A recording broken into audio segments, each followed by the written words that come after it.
Remember, identify one mindset. God needs to change.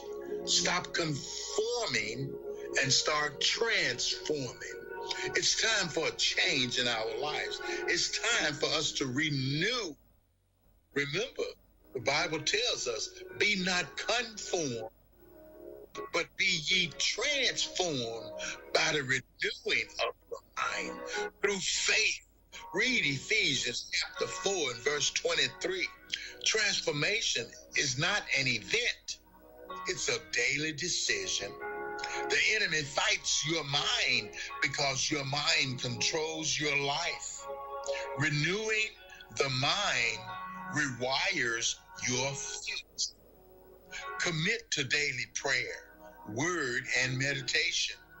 Renewed thinking produces renewed living. Think like Christ. Read Philippians 2 and 5. A Christ-like mind creates a Christ-led life. My brothers and sisters, what a mighty God we serve. I'll say that again. A Christ-like mind creates a Christ-led life. Christ, through victory, purpose, love, obedience, and faith, shifting to his mindset shifts our living. Ask daily, Lord, help me think like you. Praise God. Christ-minded believers live Christ-powered lives, my brothers and sisters. A shifted mind leads to surrendered obedience. Breakthrough belongs to the obedient. Will you be obedient today? Obedience is the doorway to blessings, my brothers and sisters. And remember, if you will be faithful and true to God, God will be faithful to you in your time of need. Praise ye the Lord. Remember, there's a way out of your mess, and it's JESUS. Where can you buy a brand new Nissan with a lifetime warranty? Kingston Pike. Hey, folks, Gerald Anderson with Ted Russell Nissan. You heard it right. Every new Ted Russell Nissan comes with a lifetime warranty, and that's a long, long time. Ted Russell Nissan on Kingston Pike.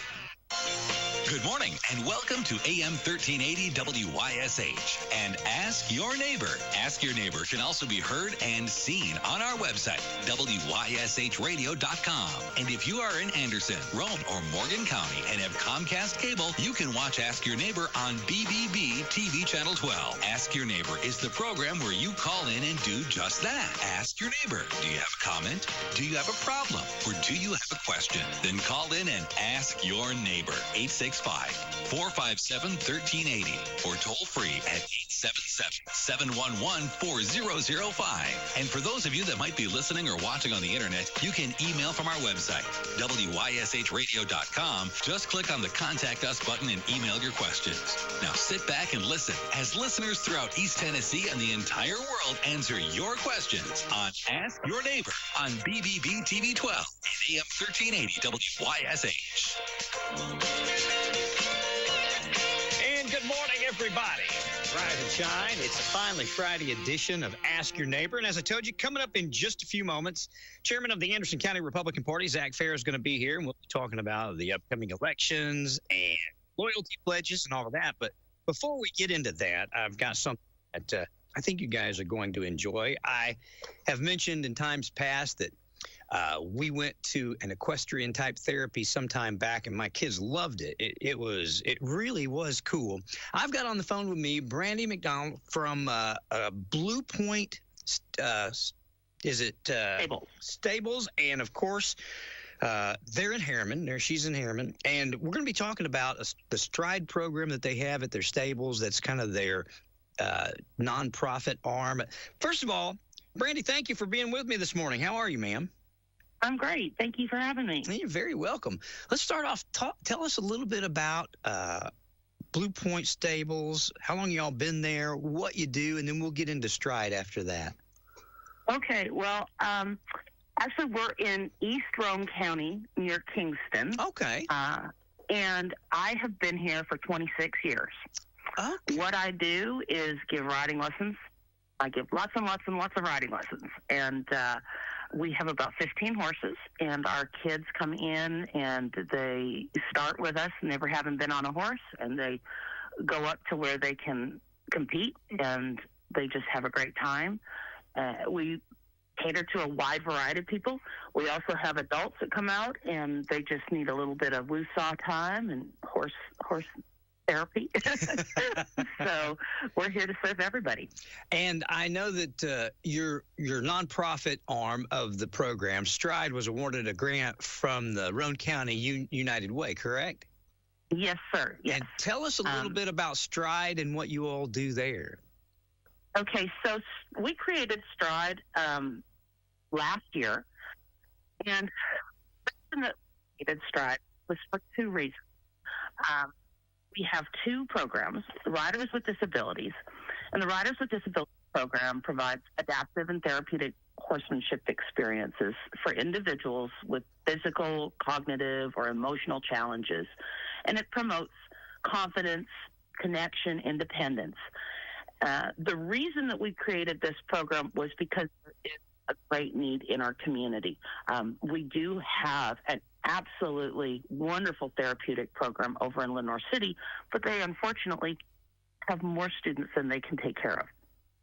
So that's where we decided to step in. Okay. And then we also created what's called our Youth with Promise program. And this is a scholarship-based horsemanship program for young people who are facing financial hardship or life challenges, and help them to build confidence, have an opportunity to come and actually work with the horses. Okay.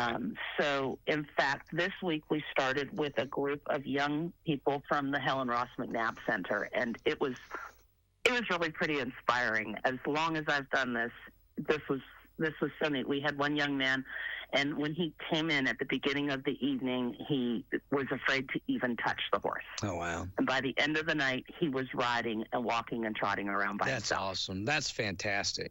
Yeah, so it was really cool. I know that, as I mentioned to you and I mentioned to the audience earlier, Jacob, one of my sons, went to an equestrian center in Seymour, and it was funny because he went through, and it was about a two-hour session, and then when it was over, the instructor asked the class, they said, "Tell us something you found out about yourself in doing this tonight." And Jacob said, "I found out I like horses." I thought, well, that's pretty cool, and it was very therapeutic. We got to be there and be with the horses and have them do different things. It was really, really cool and soothing. And I don't know, it was just, like I told you, something I think that I'd like for my kids to do, just to introduce them to horses. And they haven't really had that opportunity. That's where our Youth with Promise program comes in. Horses are not something that everybody has the financial means to get into. Sure. And so our program, as a lesson program over the years, we've always tried to make it very inclusive and affordable for families. But even then, it still costs money. Yeah. And so that's where this Youth with Promise has come in. And the community is really rallying behind it. It's really quite amazing how much support we're getting. Is the Youth with Promises available to people that only with financial hardship, or is it also available to people that would just like to enroll into the program? Okay, so the way the Youth with Promise program works is that is for children who cannot financially or for whatever reason regularly would they be able to come and take lessons. Maybe they're in foster care. Maybe they're part of the CASA program. It's hard to say. Okay. And what we do with those riders is we just roll them into our regular lesson program at Blue Point Stable. Got you. Okay. So if somebody just wants riding lessons, they're going to go to Blue Point Stables and they're going to see our horsemanship program, and they can get signed up. And then we just accept the Stride kids into that program. Got you. So it covers everybody. And for people that are out there that think it might be something good for them or their children or grandchildren, how much does it cost for them to come in and participate? I was looking on your website and I saw some different prices of things, but tell people a little bit about that if they're interested. So we have, package pricing. We also do single lessons. A single lesson is $85. But then once you get into the packages, it becomes quite a bit more affordable. I think our 5-lesson package is $300 and our 10-lesson package is $500. So you can get it down to about $50 a lesson. Yeah, that's fantastic. And we also have a really good family add-on program, which I'm not going to go into the details, but if a family has more than one child that wants to ride, we make it very affordable for them. Oh, that's fantastic. And yeah. Like I said, I can attest that it for lack of a better word, it just has a calming effect, doesn't it? Mm-hmm. Winston Churchill once said, the outside of a horse is good for the inside of a man. And that sums it up. It really does. If people would like more information about what you're doing and maybe getting information for their child or themselves, how would they reach you? Well, they can go to bluepointstables.com and they can go to strideequinetherapy.org. And before we end, I just want to plug our benefit coming up this year, Riding for the Roses on May 2nd. This a Derby-inspired watch party. We're going to have all sorts of fun activities, silent auction, best hat contest. We have a horse here who is a son of Union Rags, and Union Rags won the Belmont. Oh, yes. So we are going to have a photo booth where you can get your picture taken with the son of a Belmont Stakes winner. Cool.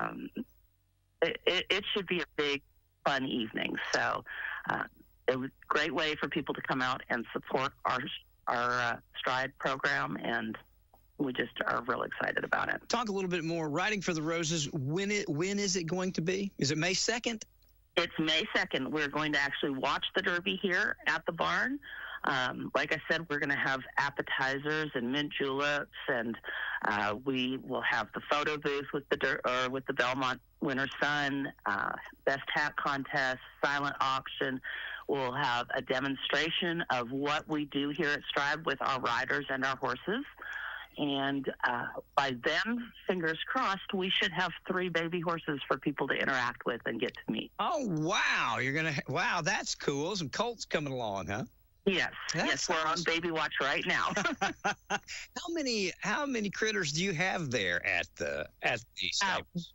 We're real close to 30 horses here right now. Oh my goodness, that's a lot of work, isn't it? Mm-hmm. We're going concerned. That's fantastic. Is there anything else that you'd like our audience to know about what you're doing, about the upcoming event, about anything that we've not talked about?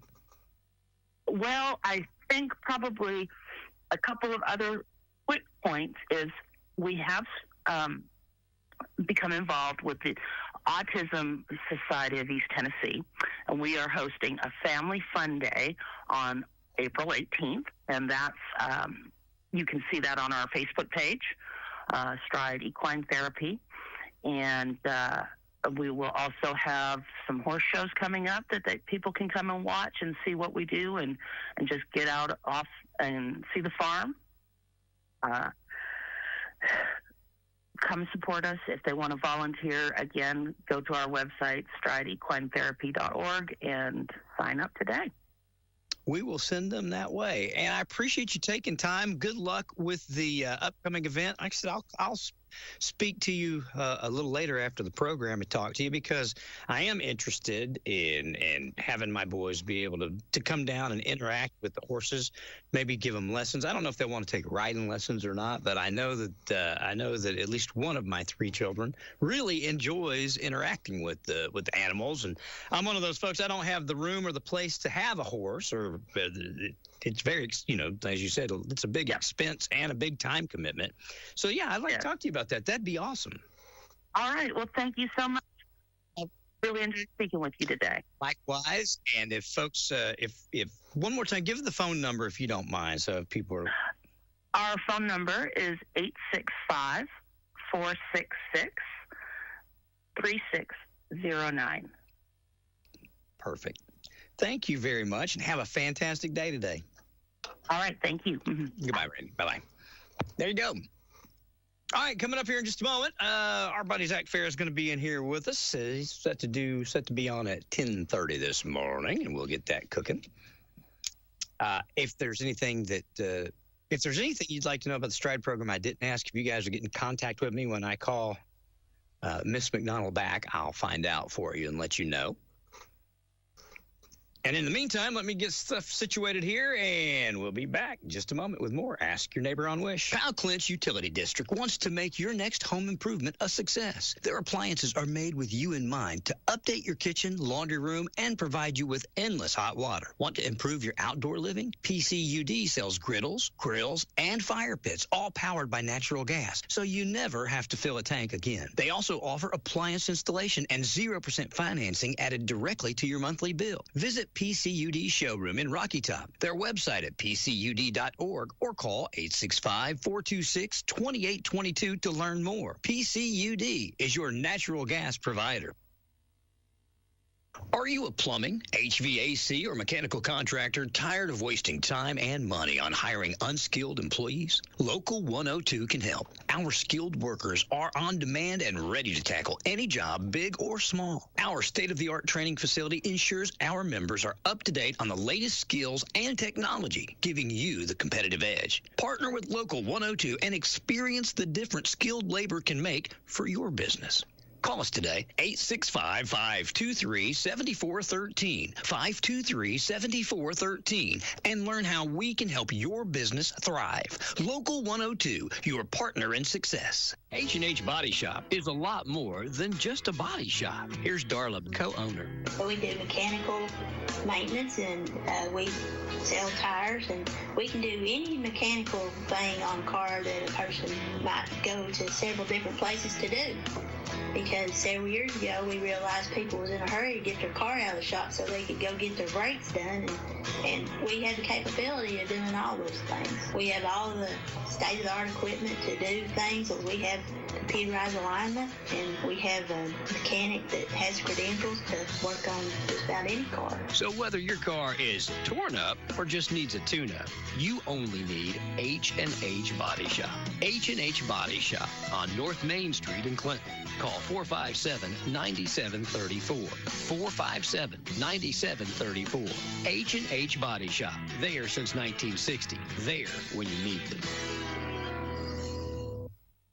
Hello, this is Jaquan Thomas, former Clinton Dragon from the class of 17. I'm a representative at Viles Automotive, located at 905 Callahan Drive, Knoxville, Tennessee. My passion is to place people in a vehicle that is safe, affordable, and fits the budget. Have bad credit? I can help. Looking to establish credit? I can help. Here at Viles Automotive, the process is easy. Instant approval, drive home today. You can call me today at 865-859-0186. This is Jaquan Thomas, and I can help. Visit VilesAutos.com to explore our inventory and find your perfect match today. That's VilesAutos.com.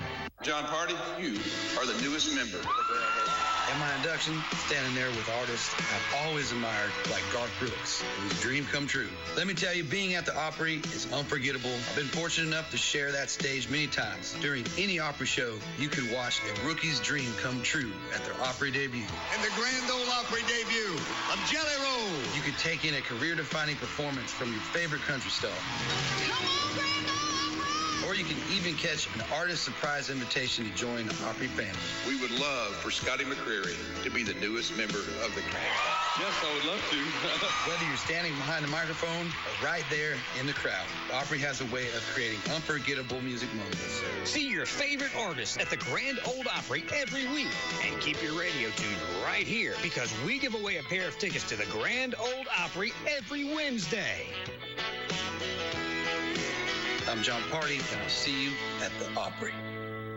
I'm I'm Ray Varner from Ray Varner Ford in Clinton. Looking for a great drive without the brand new price? No matter where the road takes you, from the soccer field to the ballpark, or just to drive with the windows down, you'll find great pre-owned vehicles waiting for you at Ray Varner Ford in Clinton. Like this 23 Ford F-150 trim or Crew Cab 4x4 56.5. Soak up the sun in this 24 Ford Mustang Convertible GT Premium $46,969. At Ray Varner Ford, we're committed to great deals and payments you can afford. Like this 25 Ford Escape ST Line, save thousands, just $26,900.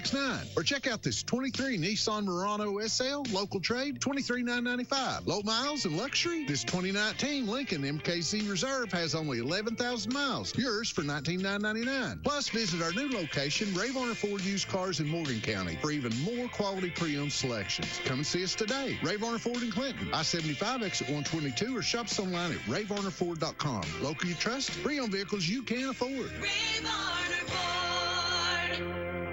Today, it seems like all businesses are being bought up by huge corporations, even body shops. Here's Barry from H&H Body Shop. Yeah, there's a conglomerate that has come in and bought 3 of the major shops in the Knoxville area that were all local before. That's okay, but it's not the hometown stuff that folks around here expect and want. So spend your money with the local folks. We try to, and then you'll still get treated like your family, and what happens to you is important to us. So do business with local hometown folks. No matter if your car needs an oil change or a complete color change. H&H Body Shop, 749 North Main Street in Clinton. Call 865-457-9735. H&H Body Shop, there since 1960, and there when you need them. H&H has been around 56 years. We're Darla and Barry, and we appreciate you dealing with local hometown people that's been there and going to be there. This is a special alert to all Americans who own a vehicle with less than 200,000 miles with an auto warranty about to expire or with no warranty coverage at all. Due to a decline in the economy, CarShield is announcing a low-cost, month-to-month vehicle protection plan that is now available to the public to save any driver out-of-pocket expenses on future auto repairs. Call now to find out how you can pay almost nothing for covered auto repairs. Yes, you heard that correctly. Pay almost nothing for covered auto repairs. An open phone line has been established for all drivers to call for a free quick quote. Call 800-220-4067 now. Drivers who are covered will not have to pay for covered repairs again. This protection plan is at an all-time low. Additionally, drivers who activate this vehicle protection today will also receive free roadside assistance, free towing, and car rental options at no additional cost. Call us for your free quick quote today. 800-220-4067. That's 800-220-4067. What do you have to lose? Call 800-220-4067. Again, 800-220-4067. Happy Friday and welcome to the first day of spring. It's going to be a beautiful spring day with forecast highs in the low 70s, mostly sunny skies, and a little bit on the breezy side with winds gusting to about 25 miles per hour. Considering plastic surgery but want guidance you can trust? Knoxville Center for Dermatology and Plastic Surgery with Dr. Daniel Fowler combines experience, precision, and compassion. Give him a call today, 865-470-4127. I'm meteorologist Mike Witcher from the East Tennessee Weather Center for AM 1380, FM 101.1, and FM 99.5 WYSH. All right, good morning, everybody. It is Ask Your Neighbor. I guess segment 2. We got 2 segments today. We're getting big. Good. Zach Farah, chairman of the Anderson County Republican Party, Marine, and my buddy. Yes. Good. Yeah. Happy to say, my friend. How are you? I'm doing great. Last time you were here, we were talking about you were newly elected as the chairman. Yes. I've had the privilege to be in one of the meetings since then. I appreciate the way you conduct the meeting. I do. It's good to have strong leadership, and you are strong leadership, and I appreciate you. Well, thank you. I wish you had more. I wish you had more leaderships in some other areas. But I really appreciate the way you're handling the Anderson County Republican Party. We were kind of a mess. We had some, and we're getting it worked out. And yeah, there are a lot of issues going on right now. Did you get to hear Mr. Golden on the other day with me? Yes, I caught pieces of it. Yes. I'm still confused. Okay. And it sounded like it sounded to me like he was, when he was trying to explain this pledge, that it was the intent at the moment of what you're doing, your intent of, but my question was, how do we cipher through someone's intent? Uh-huh. But locally here in Anderson County, tell people a little bit about what this loyalty pledge is, just try and explain it, because we got a lot of confusion out there, folks that don't live and breathe politics. Yeah, and so I've done some extensive research. My background is in the law, and I am a lawyer and still have my license. And I've held various views on this issue, whether primaries should be closed or primaries should be open. And but let's start. I think it's very, very important to first define what a primary election is and what is the purpose of the primary, because it's different and distinct from a general election. Sure. And I think some of our overriding principles of how we think about who we elect can be confused, because those general election principles, where it's one man, one vote, it's secret, it's vote your conscience, you can go in, you can vote D, you can vote R, you can vote independent, you can vote libertarian, and that's your prerogative, and that is your God-given American right. Political primaries are very different, and it took me a while and several hours of reading U.S. Supreme Court cases for this to be impressed upon me. Political primaries, the purpose of those it's not to elect a position. It is a operation by which the parties select a candidate who then run in that general election. Gotcha. And so political parties enjoy very broad First Amendment protections. So the First Amendment oftentimes is associated with freedom of the press, freedom of speech, but it also has the freedom of association. So it is that freedom of association that the Supreme Court has held that political parties have a constitutional right to determine its membership, qualifications for membership, and candidates, and the process by which they'll select those candidates. So the primaries are upon us in May, and in order over the years, and this is new, just like the bona fide process of becoming a political candidate was new.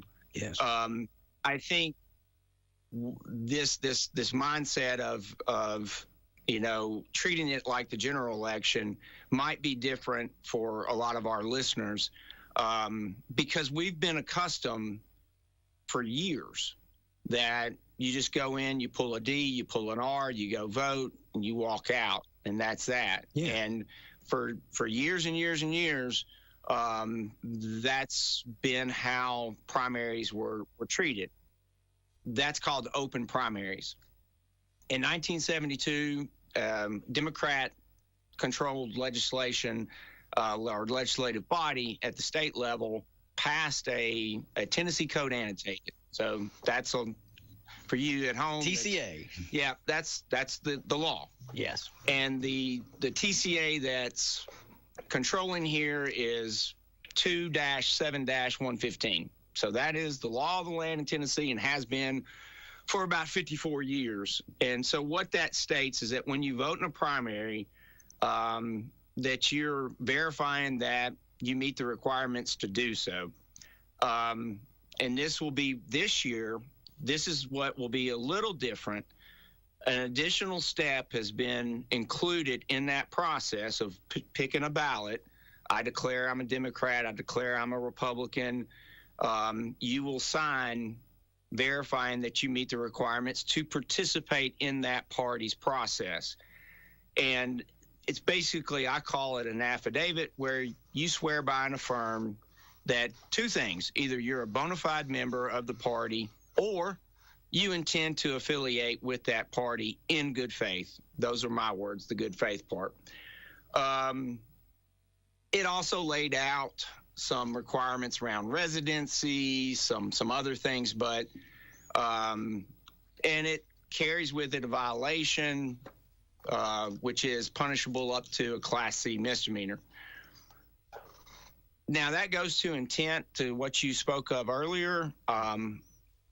I would tell all of the voters to vote in good faith. I think good faith is at the heart of our primary election process. Yeah. Now, all parties, all political parties, whether it's the Democrat Party, Republican Party, we're trying to grow voters. We're trying to grow membership. We're trying to grow participation in the party. I mean, that's the whole purpose of a political function. Get more votes than the other guy.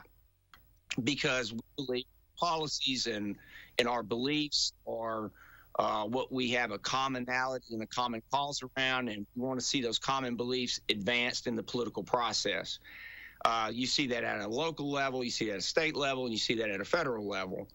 And so over the years, there has been a practice called political rating. That's the term that the U.S. Supreme Court uses, commonly referred to as crossover voting.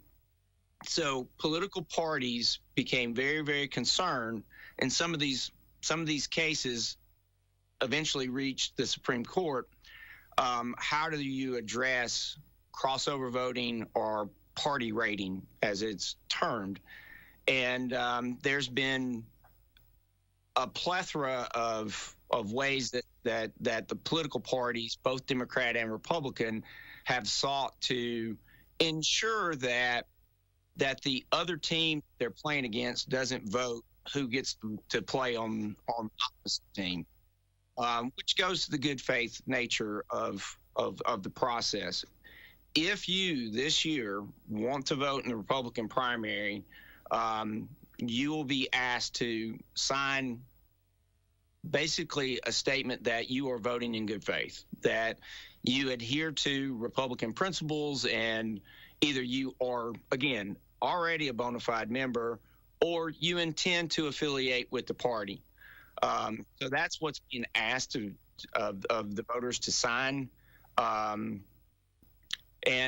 it's been the law for 54 years, but this year's just, and it's been applicable. So this has been the rules, but given the concern of party rating and crossing over and the validity of the elections, again, the Supreme Court found that those are compelling reasons and compelling issues for the parties, both Democrats and Republicans, to have, and that it's a constitutional right that their candidates, to ensure that their candidate selection process represents the proper wishes of the party and not the wishes of an opposing party who is acting in a clandestine manner to try and affect it. Yeah, and it can happen in different ways. Sometimes there's crossover vote to pick a weaker candidate in the general election, and we saw this probably in my lifetime most famously done by Rush Limbaugh in 2008. He called it Operation Chaos, whereby Rush Limbaugh, if you don't know at home, longtime radio legend. Conservative legend, yeah. And so he was encouraging Republican voters to cross over in the Democratic presidential primaries in states where the outcome was already decided on the Republican side in order to, quote, sow chaos.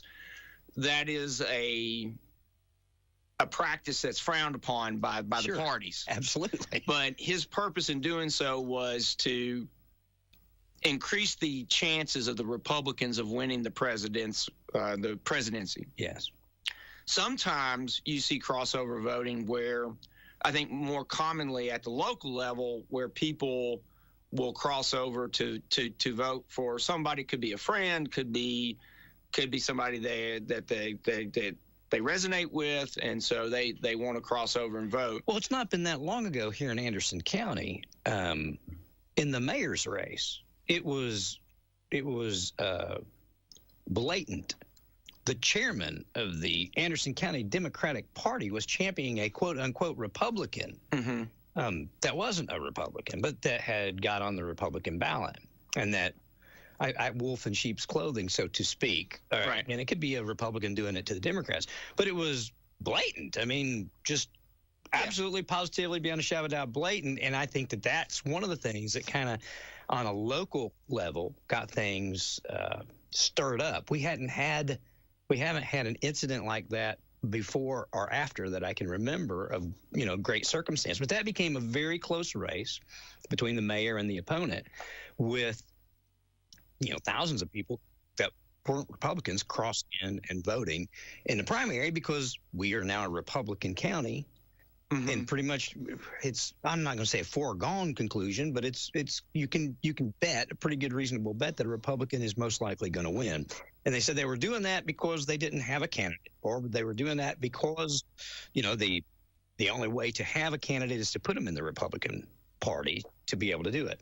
So I understand the need. I watched it firsthand. I listened to people that snickered about being able to, be in the Republican, run somebody in a Republican primary that really wasn't a Republican.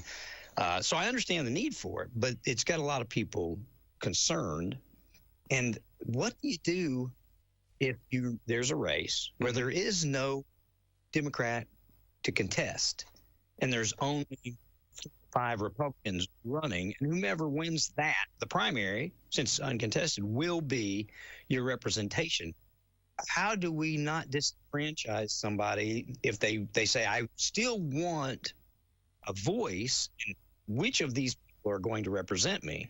And I said the other day, even if it's picking the worst, the worst of the evils, if you will, how do we address that, or can we? Well, so 2 points. One is the idea of the right of the individual voter. And then you have the right of the political party to have the freedom of association to determine its membership and its candidates, and not to have that process disrupted by clandestine reasons. Yes. So you have compelling interests, if you will, that are both constitutionally protected. And the Supreme Court has held that a political party's right to ensure its processes trumps a independent's right to come in and vote. So if the parties want, they can make their rules, they can determine who gets to participate in that, because again, the primary is not general. So the Supreme Court doesn't the party accountable because the Democrats don't have a good candidate to run. Correct. It's not the Republicans' fault that the Democrats don't have anybody that's going to stand up and run because they know they'll lose. So therefore, the party they don't need to allow them to come to the Republican Party simply because the Democrats don't choose to run anybody. Put it another way, because the Democratic Party does not put forth a candidate, doesn't allow them to pull the Republican Party to the left politically by either a subterfuge candidate or by party rating, by picking the most progressive of the 3 or 4 candidates that might be on a Republican ballot.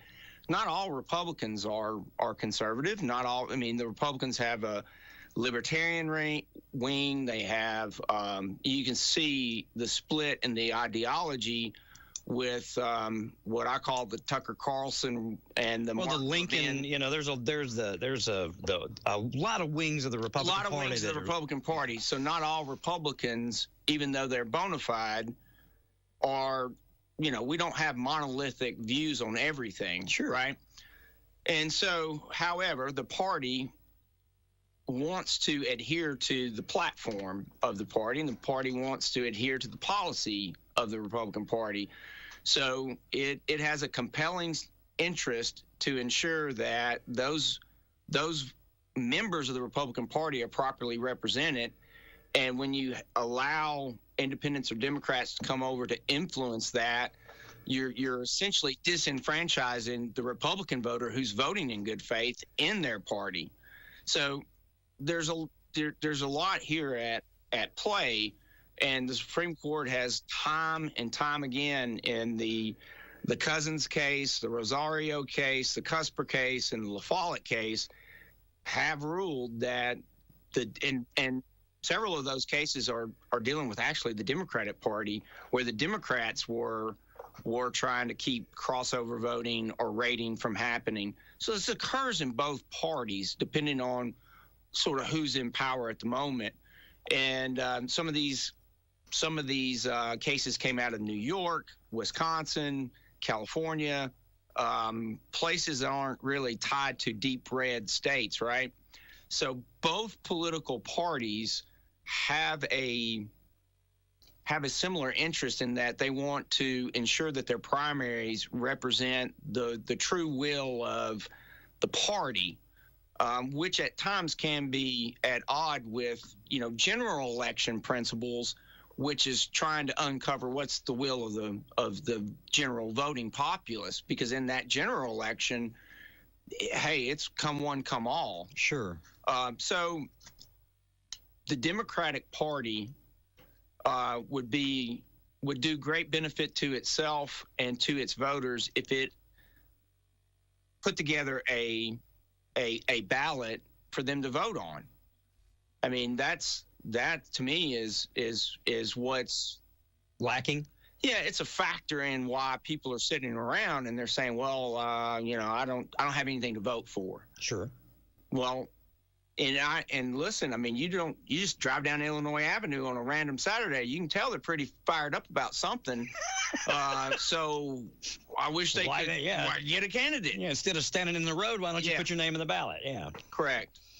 Well, what do you do, Mike, in an instance, and I've spoken about this before, but local politics, there's not a lot of social,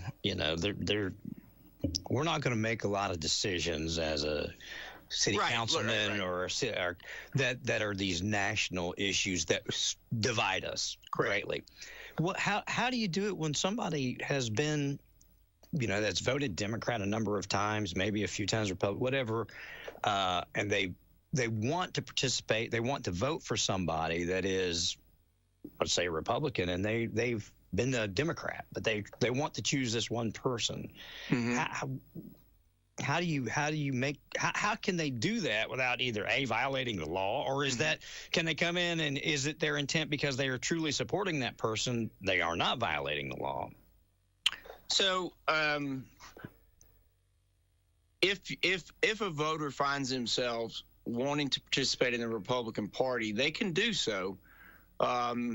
They'll just be required by state law to represent in good faith that they are there to vote for a Republican candidate because they align and share views with and common purpose with the Republican Party.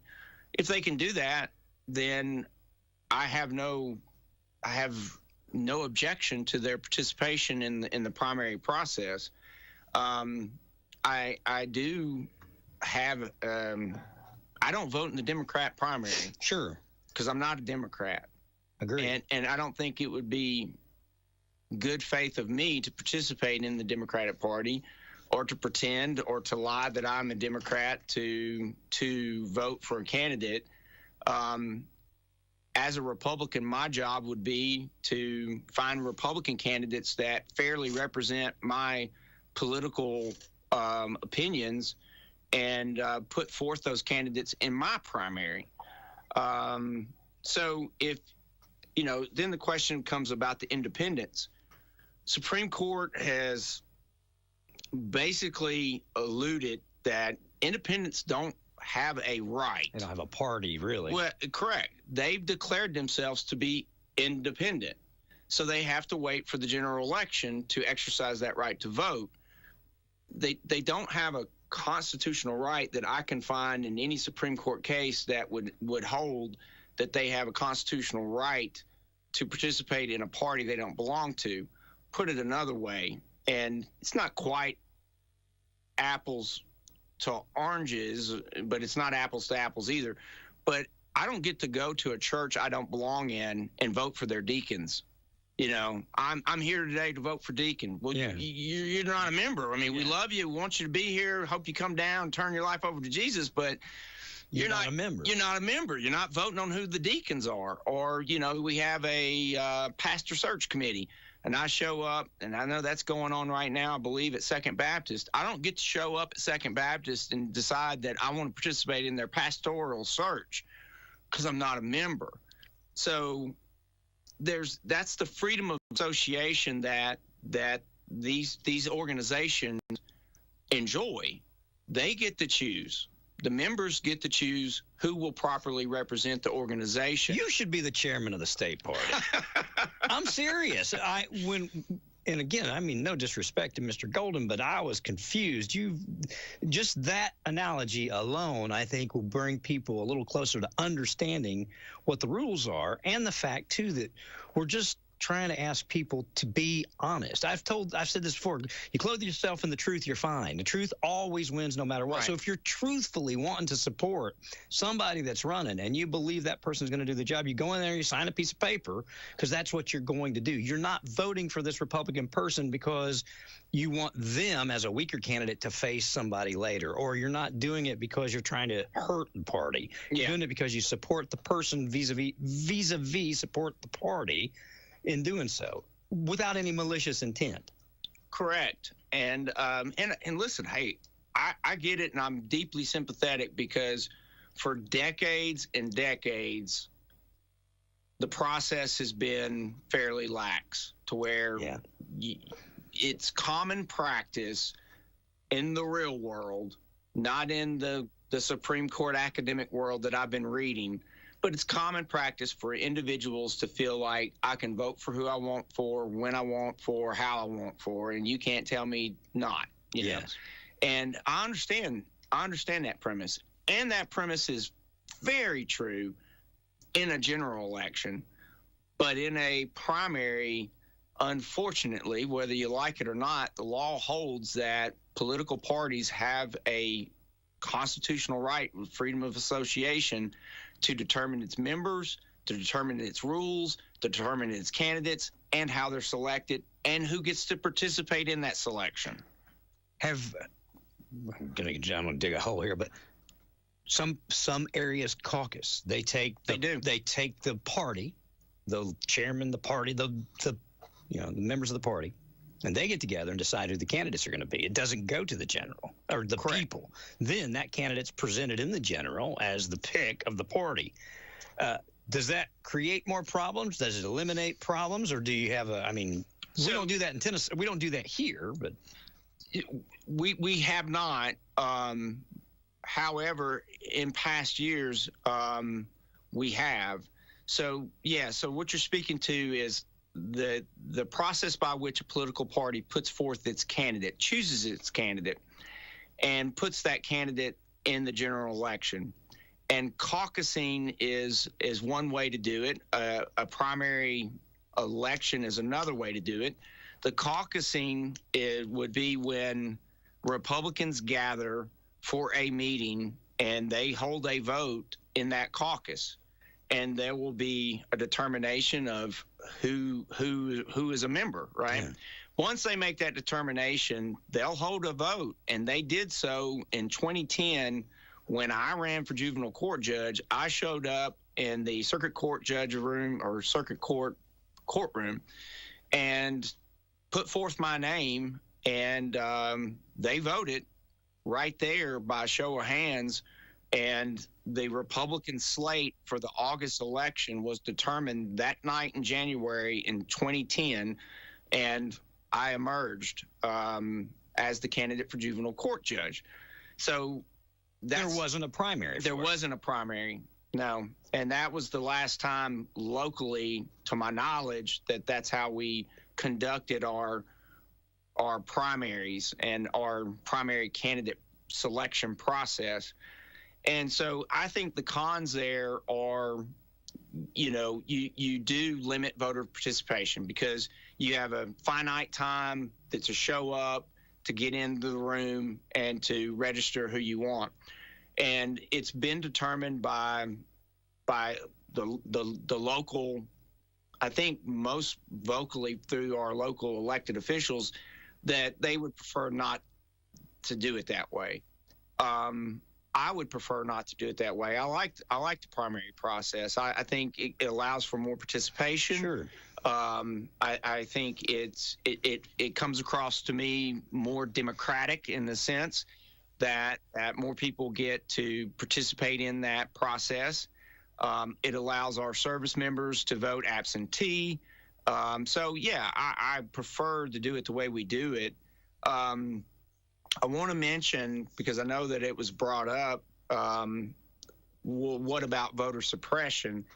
Again, it's not voter suppression. I mean, I have no constitutional right to show up in an organization that I don't belong in and attempt to determine its outcome for leadership or membership or bylaws or rules. I can't show up at the Democratic Party and insist that they be pro-life. I mean, I can't. It's their party. Correct. And I can't get a collection of my conservative Republican buddies to show up at the Democratic convention and demand that they be pro-life when that's not a deeply held. Number one, I'm not a Democrat, right? Yes. And number two, that's not the Democratic Party's position. And so I don't have a right. I mean, I can try through the powers of persuasion to bring them to my side and to see my political point of view, but I have no right to storm in the halls of the Democratic Party and demand admittance. Yeah. I mean, so it's not a voter suppression issue. Now, general election, hey, absolutely. But let me ask you a question. All right. You walk out of here today, you're a conservative Republican. I don't know. You wake up next week, get knocked on the head or something, and all of a sudden you want to be a liberal Democrat. So you go and they say, wait a minute, Zach Farah. Mm-hmm. You were once the chairman of the Republican Party. You ran and now you want to be a Democrat? No. Right. All you've got is your intent. Right. And they've got the rule. And so how do we faced this with some candidates so who gets to play God and know what their intent is in this? Yeah, that brings up a good point, because we've been talking a lot in U.S. constitutional law and freedom of association and what political parties have been deemed by the Supreme Court to do or not do, or what they're allowed to do or not do. How do you grow your party is the other fundamental question, and I believe that the Republican Party wants to ensure that we're growing the voter base, and there's two things that can be at tension: growing the voter base while continuing to ensure that voter base is representative of the policies of the Republican Party that you're putting forth. Okay. Now, how do you grow the voter base and ensure that people truly are Republicans, truly are coming over to your side, truly seeing how you see political issues? It's messy because, to your point, you can't always look into every voter's heart and every voter's intent. I'm not a mind reader, much less a heart surgeon. So you're really relying on the good faith of the individual to represent the truth, and that they're there in good faith, that they're there because they intend to support the Republican Party or the Democratic Party. I know we keep talking about the Republican Party, but these principles hold true for both. And so there's this path to allow people to do that. We just went through the bona fide process of our political candidates, and we have to have and one of those processes is that you participate in a Republican primary, 3 out of the last 4 statewide primaries. So we have to allow people a path to come into the party and do so in good faith. And I think that's the operative word, right, is good faith.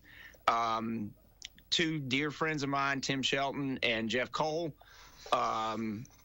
did just that. They changed party affiliations during a time where they felt that the Democratic Party had drifted away from what they commonly could agree with. Sure. And they saw in the Republican Party a party that I think represented more of their positions.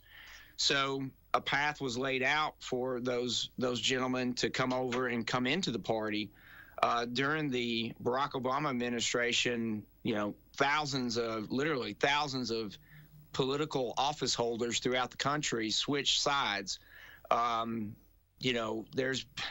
that has happened all the way back into the 40s, where we saw through the South where a lot of Democrats changed into the Republican brand and the Republican Party. Nixon used that Southern coalition famously on his way to win election. Yeah. There's always shifts in the party, and there's shifts in policy, and there's shifts and we've seen that in the Republican Party where Donald Trump has brought in. I was going to say, I think he's brought in a lot of people to the Republican Party just because of his brand of doing things. It's not necessarily partisan. No. I mean, it is, but it's partisan in so much as most of the stuff that he seems to believe falls on the Republican, our way of thinking. But there are other things. There are things that he thinks that don't necessarily meet the Republican criteria too. So he's brought a lot of people with him. Yeah. So Donald Trump has done more in his 10 years here of growing the Republican Party and also changing the Republican Party. The Republican Party adopted a platform that, depending on the issue, would have been opposite of what a George W. Bush Republican Party would have adopted. Sure.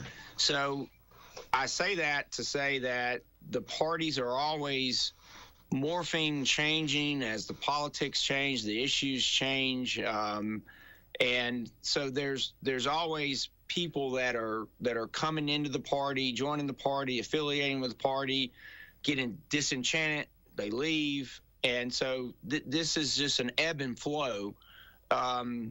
And I think the process for them to come in is to get involved with the local candidates' races, get involved in the local party. We meet once a month, support Republican policies and principles, and or likewise do so on the Democratic side. But more participation is always welcome. I'm sure my counterparts in the Democratic Party would feel likewise.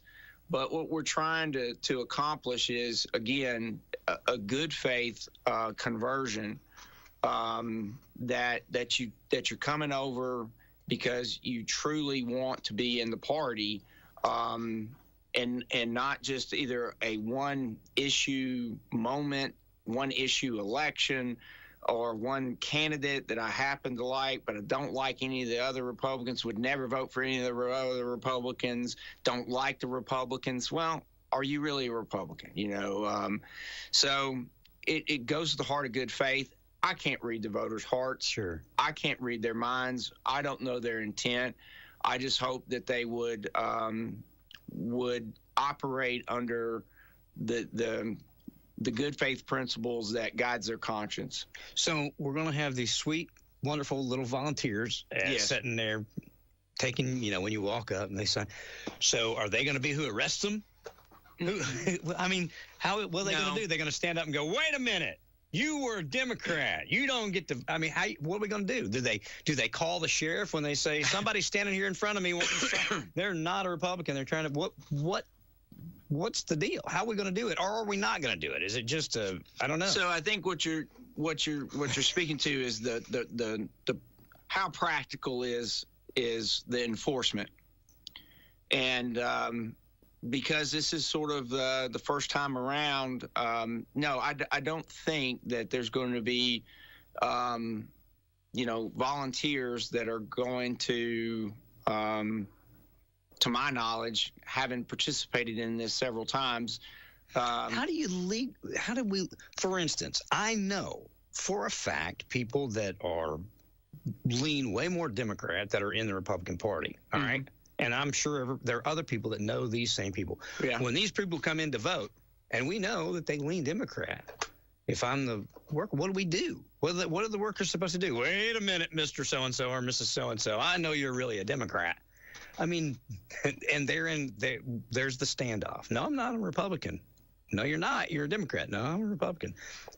What's the criteria at that moment that we're going to use? I mean, intent. They can say, well, I intend to be a Republican one day. Yeah. Do you see the murkiness? Well, sure. I mean, I see the practicality of the situation that you speak to.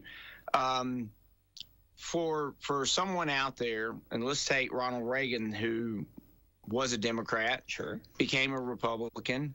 He had a coalition of conservative Democrats that supported him. Yes. And and eventually a lot of those became Republicans.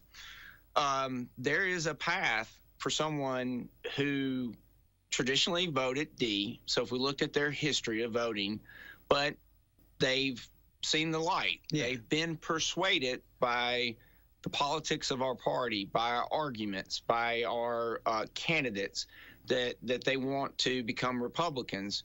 So at some point in their history of voting, they have to start voting R to establish their bona fide credentials.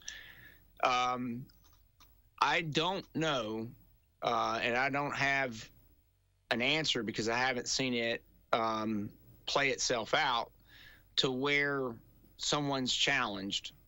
I think the average voter, I don't know how you would challenge them. It becomes a little, I think, clearer if Zach Farah, the chair of the Republican Party, crosses into a Democrat primary. Well, wait a second. Well, it's obvious. I mean, it's obvious. And I would be doing so at my own personal peril, sure, according to Tennessee Code Annotated. So how all the enforcement plays itself out, your guess is as good as mine. I don't think that the volunteers that are working for the election commission are law enforcement or police. Deputized? Yeah, no. So I don't see that they're going to be in the business of telling people that you can't vote. I feel like we're chicken or the egg scenario because you need to vote Republican to be a Republican, but you need to be a Republican in order to have the right to vote Republican. So if you voted Democrat, well, then you're not a Republican. Well, how are you going to be a Republican to vote Republican when you're banned to vote Republican? And quite frankly, in order to grow the party, I would want to avoid that scenario because I do think the data is out there. People in the South are leaving or have left the Democratic Party in droves because they feel that the Democratic Party at the national level is no longer anything that represents their beliefs, political or otherwise. No, most people in the South know if they're a boy or a girl. Most of them do. Right. They're not confused about it. They don't think they're a cat or a goldfish. Correct. Most of us. And so those people are looking for a political home. And we want to make that home the Republican Party because I believe that there is, again, a like-mindedness that we share. There are commonly held beliefs that we both agree upon, and we want to be a big tent party. We want to be a party that's growing. We want to be a party that's not thought of in draconian measures like, you can't get in that party. So we want to be welcoming, and we want to grow membership. It's beneficial to the lifeblood of the party that we continue to grow. So there has to be a path for good faith individuals that share our commonly held political beliefs to associate with us and not have obstacles in their way to do so. I just broadly speaking, philosophically, that's how I feel about it. As the chairman of the Anderson County Republican Party, I mean, how will you handle when people come and they want to come and cross over? I mean, do we have like a litmus test and say, here, you answer these questions, and if 8 of 10 meet criteria, you can come and play? There's no there's no quiz or test that will be given to my knowledge, and I think again, I would speak to those people's conscience. The Republican Party long has held for limited government. We're fiscally conservative, meaning that we're very conscious about taxes. We're very conscious about spending, or should be. When it comes to foreign policy, there's two different wings, right? There's the isolationist wing and the hawk wing. Yeah, there's hawks and doves, and we see that playing out right now with what's going on in Iran. You also have, I think, at the local level, to not get to at the federal level, because to your point, we've already talked about it. A lot of those federal issues that really get people cranked up, that really get people fired up, it's at the federal level, but at the local level,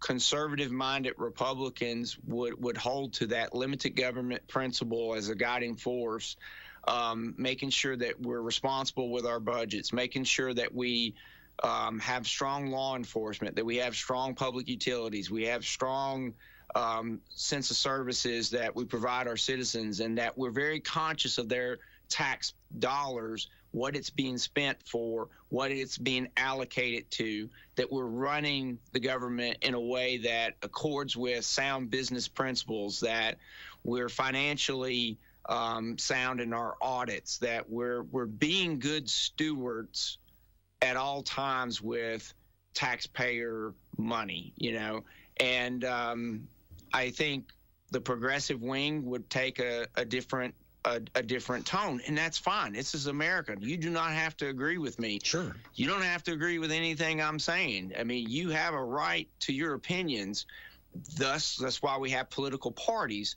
And if you do not share, the political opinions of the Republican Party, then please participate in the Democratic Party, or identify as an independent and wait to the general election and vote for the party or a candidate of your choice during the general. Let me ask you this: do you care? The phones were blowing up earlier when me and you were here by ourselves. Every line in the house was ringing. But I want to see if anybody has any questions that we haven't addressed. I think you've done a good job of addressing it. I think the example of just walking into a church and saying, "Hey, I think you should change your preacher, and I want to vote on it." Well, you can't if you're not a member, and I think that will help people understand it a little bit. The only caveat's going to be when there is no other candidate. And that's not the fault of the voter. That's the fault of the party. But the voter still suffers if they can't pick. Even if it's picking the lesser of the evils in their mind, a lot of people feel like they should have the right to do that, and that right gets removed simply because their party was lax in diligently putting forth a candidate. Correct. I mean, it's not necessarily the Republicans' job to fix that. No. But it does seem to disenfranchise somebody when you look at the grand scheme of voting and they say, well, there's 5 people running over here. I would like to vote for this one, but I can't because they're all Republicans. I just want to find a way that, and I think you've spoke to it and answered it. It's the intent of the person that's going to vote at the time and how you're voting. You intend to support the person and the party. Yeah, the thing's going to come. I can't wait till somebody challenges it. I just want to see how they're going to challenge someone's intent. It would have to be on past history, but at some point, everybody's got past history that Mm-hmm. Yeah, I used to smoke cigarettes 30 years ago. I'm not a smoker anymore. Yeah, but and I advocate against it. But at one time I did. Does that ban me from being an anti-smoker? It's not. No. So and again, to speak to it, because I'm very, very sensitive on this idea of voter suppression or voter disenfranchisement, and truly, again, if we look back to what is the primary? What is the purpose of the primary? The purpose of the primary is for the political parties to elect and identify their candidates that will then be put forth in a general election. Yes. And the Supreme Court has ruled that it's a constitutionally protected First Amendment association right that the parties have. And I'm going to read from the court of the U.S. Supreme Court held in 1981 in the La Follette case, that the Democratic Party in this situation and its adherents enjoy a constitutionally protected right of political association, meaning they have a right to ensure that their political party is what it purports to be. Sure. And that means excluding others from that membership. The right of freedom of association is inherent. There's an exclusion there. You belong to the group or you don't belong to the group. So they make definitions of what the group is and what constitutes membership. And we have bylaws and all those things, and we commonly vote on and we agree. But the freedom of association is sacrosanct, if you will. And the Supreme Court went on to hold, and this is important, I think, that the freedom to associate for the common advancement of political beliefs, it necessarily presupposes the freedom to identify those people that constitute that association and to limit the association to only those people.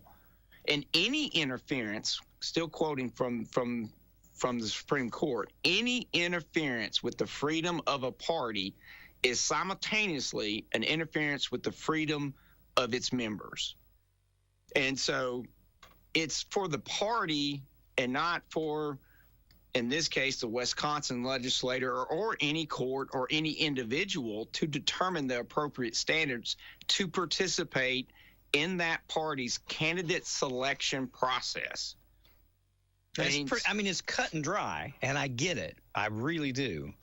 It just seems like for a lot of folks that don't consume politics the way some of us do. 100% understand. They are completely disheveled, worried. I don't know if you heard the caller, the lady that called. She has participated in conversations with us on the air for probably 20 years. Maybe not quite that long, but a long time. And she is a sincere person. She tends to lean more liberal than I do, but she also, there are some conservative issues that we agree exactly on. So she's what I truly identify as an independent because, and so she was really concerned because she was told by some Republican that if she tried to vote, that it could be that she would have a record, that she could be, she could be arrested, and as a 73-year-old woman, she said, I've never had so much as a parking ticket. I'm not going to risk that. And I thus began this conversation with Scott Gelden, Mr. Gelden, and with you, because I wanted to bring some clarity. Because if somebody out there has enough gumption to pick up the phone and call, that usually means there's about 100 other people with the same issue that don't.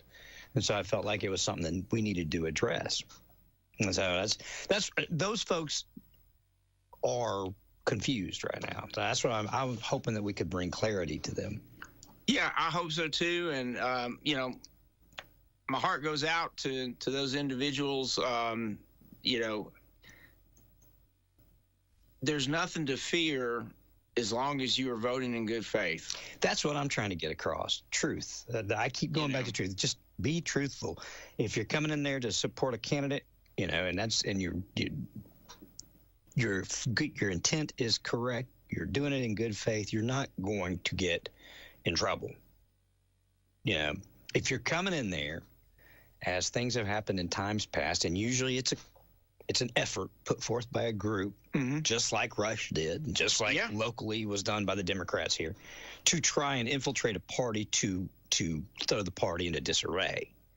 At that point, and I think there's going to be more toward candidates and more toward organizations. If it ever is tried on somebody, it'd be more, I think, toward an organizational move to infiltrate a election.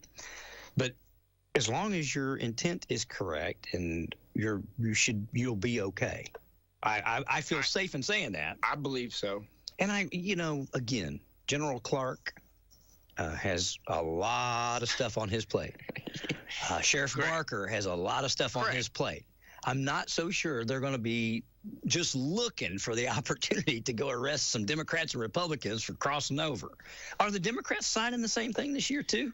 Yes, if you elect to participate in the Democratic primary, you will have to state that you are a bona fide member and or you intend to affiliate, and that you adhere to basically, that party.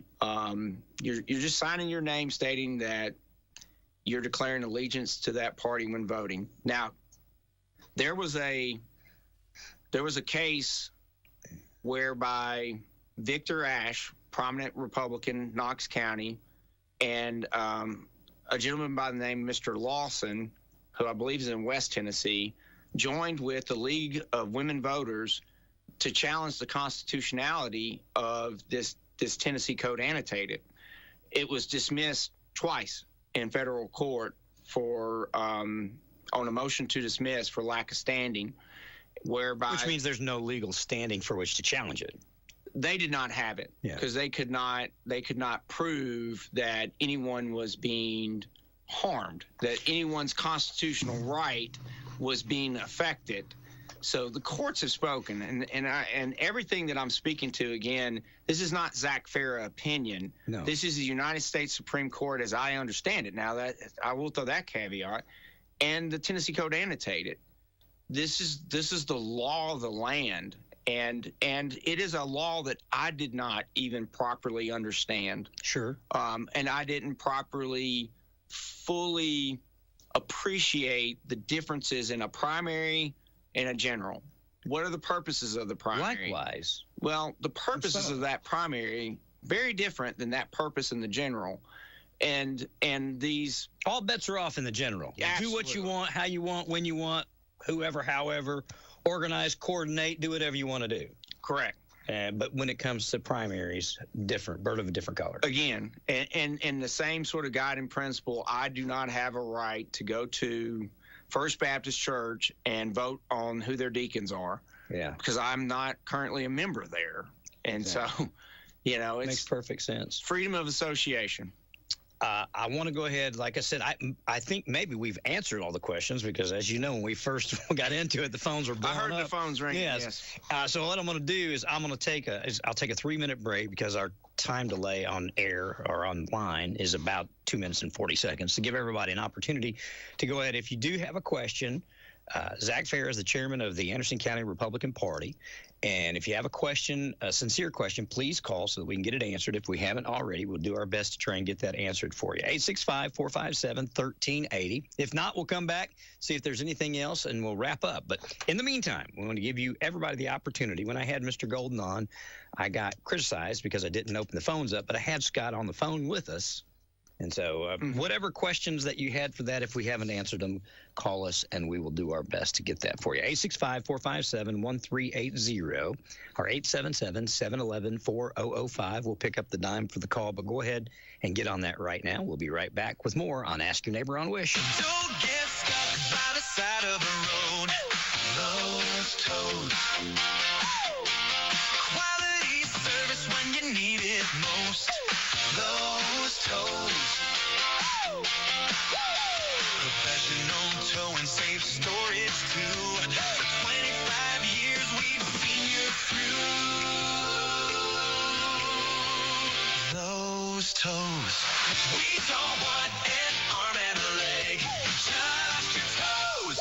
Those toes. Call 865-457-6927. 457-6927. 457-6927. Lowe'sToes.com.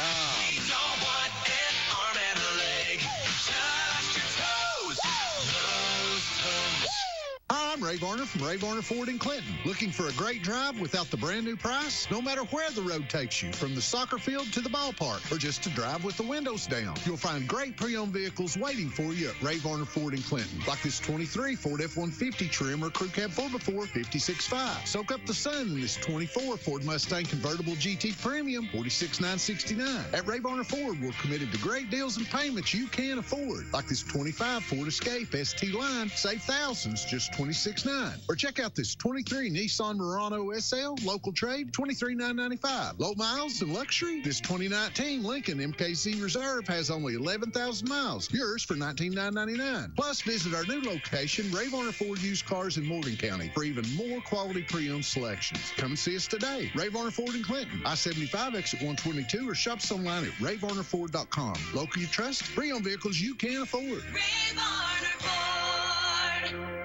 This is a special alert to all Americans who own a vehicle with less than 200,000 miles with an auto warranty about to expire or with no warranty coverage at all. Due to a decline in the economy, CarShield is announcing a low-cost, month-to-month vehicle protection plan that is now available to the public to save any driver out-of-pocket expenses on future auto repairs. Call now to find out how you can pay almost nothing for covered auto repairs. Yes, you heard that correctly. Pay almost nothing for covered auto repairs. An open phone line has been established for all drivers to call for a free quick quote. Call 800-220-4067 now. Drivers who are covered will not have to pay for covered repairs again. This protection plan is at an all-time low. Additionally, drivers who activate this vehicle protection today will also receive free roadside assistance, free towing, and car rental options at no additional cost. Call us for your free quick quote today. 800-220-4067. That's 800-220-4067. What do you have to lose? Call 800-220-4067. Again, 800-220-4067. Thank you for listening to AM 1380 WY. Me and Zach was just having a show to ourselves here. Yeah. Hang on. Let's see what we've got on the phones right now. I'll go to the phones. Good morning, WYSH. Good morning. You're on Ask Your Neighbor. Do you have a question or comment for our friend? I almost said for our candidate. Yes, sir. Hey, Mike. There. I appreciate Mr. Fair coming up there and kind of explaining things. I listened to him referencing a couple of guys there that are really good friends and good people of mine. I love them to death. There's Tim Shelton and Jeff Cole when they switched parties.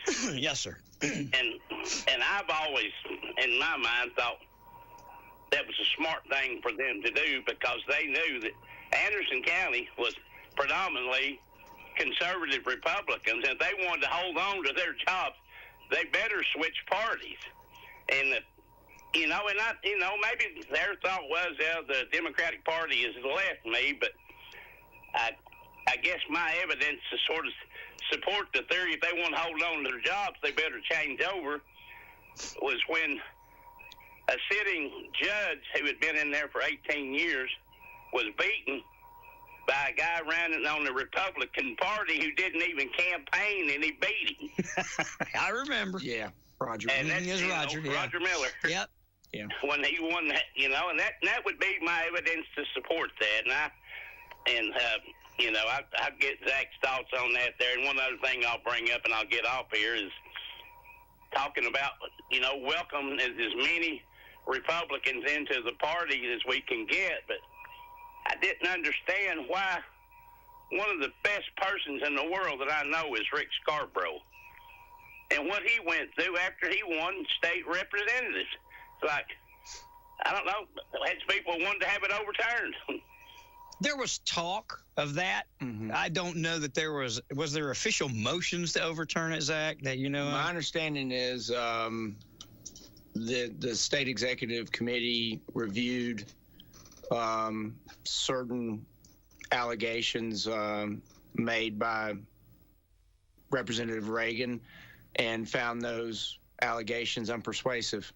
And so they looked into any proposed, shenanigans, and they found that there was none. Well, I went straight to Chairman Golden when all this was, and he said he's bona fide. Yeah, that's the end of the conversation. He meets the criteria, period. And that's, they didn't dig any further. It's just pretty much like you said, the rules were the rules, and he met the definition of the rules. Yeah. So I'll just comment on our caller.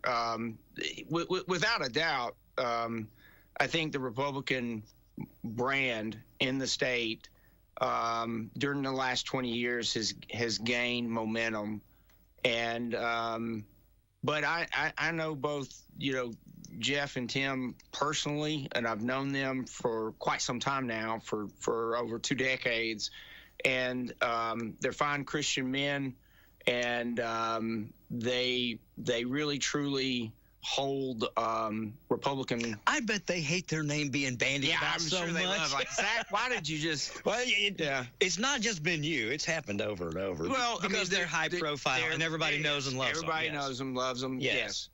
And so I do think obviously there was a a benefit that they received coming over into the party. I won't deny that, but I think they were operating in good faith that they felt that the Democratic Party did not represent their views any longer, and came over to a party that was more representative of their beliefs. Yeah. And anybody that knows those gentlemen, yes, if you know them personally, you understand that the beliefs that they hold, and it is definitely conservative Republican beliefs. And I'll say this too, insofar as how I get my car registration, or how my land deeds are recorded, is not really a Republican or Democrat issue, right? I mean, I wish we could take some of that they are, but but they're both serving in a capacity that I don't know how much politics really. I understand in getting elected what role that plays, but they run both of their offices as good as anybody in the state, and their staff they bring great credit to themselves in the way that they handle the public. And two fine, great. They all have been tops in the state, trustees. They've been clerk, just like our sheriff is, sheriff of the year. We're blessed with good candidates and good people, but you're right. Our office holders that run the offices, the fee offices, you don't walk in there before you buy your tags and go, I want to know what your stance is on abortion before I pay you for this tag. It's not necessarily part of their job description. Mike, did that take care of you? Yes, it did, Darren. Let me get one more question in, too, because I've not really got the whole gist of this situation. There's my county commissioner is Tracy Wandell, and he has switched parties over to the Republican Party, and then he didn't find out until the last minute he could not even run on the primary as a Republican. And I'll get off here if that can explain what happened with that situation. I'd be happy to tune in and listen, and I appreciate your answers. Thank you, brother. Have a good day. Thank you. All righty, bye. Bye. Yeah, so, yes, this year was the first election cycle by which the candidates' records were examined at the state party level. Previously, if there was an objection made by an individual candidate to another, then they would go to the records to sort of look. There was, I think, plussed up qualifications over the course of several years in the Republican bylaws. And, there were multiple candidates, about 149 across the state, that were removed from the Republican platform. Well, Mike Hammond in Knoxville, who's Jack Ryan's dad, who works for us. Mike worked for me, who I know to be a very conservative person, but he didn't meet the end-all, do-all criteria to run as a Republican. He's unopposed, so he's going to win, but there you go. Yeah, and so there were multiple candidates. Actually, I think they got that worked out. I think Mike got it worked out. He is now on the running as Republican. But when it first came out, his name was on it. So that decision, as it pertains to, there's a waiver process too, found in the bylaws of the Republican Party, which you can get a copy of which at the state GOP website, whereby the prospective candidates can participate in an appeal process. That's decided by the state executive committee members and the head of the Republican Party, Scott Golden, and unfortunately didn't go Tracy's way. We're excited to have him next go around. He will qualify without question. So yeah, it's that was a very unfortunate thing, and I wish him nothing but the best. So. Absolutely. No, I think that kind of now that we've got the water a little bit clear, people will know. I guess what I'm saying, I wish there had been some kind of call or publication or something that said, hey, if in doubt, check with the Republican Party, or you know what I mean? There wasn't a warning shot fired for folks that might be on the fence. And one of the things, and I had extensive conversations with the state of Tennessee Republican Party on this matter, that these candidates that pull petitions may or may not know of these additional sets of criteria that are found in a Republican bylaw. And there is a fundamental sense of due process that seemed to be a little bit lacking. You know, the candidates that pull those petitions, they need to be communicated with clearly. The state needs to do a good job of letting people know, and if they're not going to qualify, give them adequate time to pull a second petition to run as independent. I don't think that's going to be a problem going forward. It was an issue of first impression this time around, and I think that hopefully going forward, all the candidates will be well acquainted with the rules on both the Republican side and whatever rules the Democrats might have on their side. I'm going to put you on the spot. In your opinion, as chairman of the Republican Party or not, do you think Tracy Wandale is a Republican or not? I think Tracy identifies as a Republican. I think he has voted the last 3 opportunities Republican. So, yes, I would. I know he's come to the Republican Party meetings. Yeah. He voted in our reorganization. Heck, if we can win Dave Queener over as a Republican, we can win anybody over. That's right.